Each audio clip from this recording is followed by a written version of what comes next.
Hey folks, Nathan here from Star Wars Beyond the Films, the Star Wars Timeline Gold, from the Star Wars Library, etc., etc., bringing you another look at a Fantasy Flight Games Star Wars X-Wing Miniatures game product here. This is the Imperial Aces expansion pack. Now this is a weird one. It's in one of these larger boxes, similar to what you get with, say, the Millennium Falcon, Slave One, or the Lambda-class shuttle. But it's designed to hold, basically, two regular small-sized starfighters. And these are previously released models, but they are painted differently. Or, I guess, made out of a different color plastic mold in one case. Kind of a weird way to do it, and at first, there was no sense there'd ever be a Rebel version of this, but there is. There's a specially done A-Wing and B-Wing set coming called Rebel Aces, but this is Imperial Aces. What we have here are two TIE interceptors. You have the red one here that's essentially a Royal Guard, Coruscant-based for the most part version. And here, you have your Saber Squadron version, similar to the others that you could have gotten in a previous wave, the Wave 2 one, except it does have the stripe there, or stripes, plural there. By comparison, this is the original TIE Interceptor here. Again, so same basic model, different coloration, same size and everything. And these are treated basically just like regular TIE Interceptors for the purposes of gameplay. Now what shows up in this package is actually a pretty decent little package here. Obviously you have to have your rules to tell you how on earth you're going to play with these new mechanics, if there are any in this case. Not a lot of new mechanics, but there is a new scenario called Cutting the Cord. Yet another of those specialized scenarios when you want to play something other than a straight dogfight. We have a pair of reference cards for boost action and modifications and titles. We've seen those before. Then we have our ship cards. We have 8 this time. Kyrkanos, Karnor Jax, right? Very cool. 2 of our well-known Imperial Guards, thanks to Crimson Empire and such. Royal Guard Pilot, and another generic Royal Guard Pilot. These generics are new. Over here, though, pulling from the EU, we have Tetrin Koa and Lieutenant Laurier. But then our generics, Saber Squadron Pilot.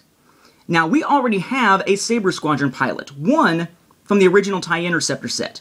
So basically what you got are 6 new pilots and then 2 different, well, basically duplicates of a generic we had before, bringing our total to 3 if you own all of the different expansion packs at this point. Then we got our upgrade cards. Some new, some we've seen before. We have 2 of Push the Limit. We've seen that before. Opportunist, another pair. These, I believe, are new. Then we have a couple of Targeting Computer, I believe also new, unless I've misplaced some cards somewhere. A couple of hull upgrades, new. Shield upgrades, which are not. Now our new titles here, Royal Guard TIE, in both of those cases. We have our maneuver dial, and they are just identical to the regular TIE Interceptor. No differences whatsoever despite the coloration. It's not a different ship, just a different coloration on the ship, different paint. We have our ship tokens. We have Laurier, Cole, Kanos, and Jax. You flip them over, and it's the generics of that particular squadron, as we saw up above. New ID tokens, 32 and 33. New target lock tokens, that is R on one side. Flip it over, and it is a Q. Obviously, a proof of purchase, a couple of stress tokens, a couple of focus tokens, a couple of evade tokens, a couple of shield tokens there. And then we get the stuff that is unique to the scenario here. You have a total of 6 function tokens. You flip them over, there's really not much there. You flip them over, and then there you go. That's something that's happening within that scenario as far as chasing after a prototype and whatnot. A prototype token, which I just dropped down onto the floor. Your prototype token, I was trying to show you that it has the same thing on both sides of it there. And then we have 6 damage tokens. Now, these are not regular damage cards that you would normally use. These are special tokens used only within that scenario. And no, it's not 3 that say 1 and 3 that say 2. They all say 1 on one side and 2 on the other. I just happen to have decided to make 2 rows to show off the 2 different sides.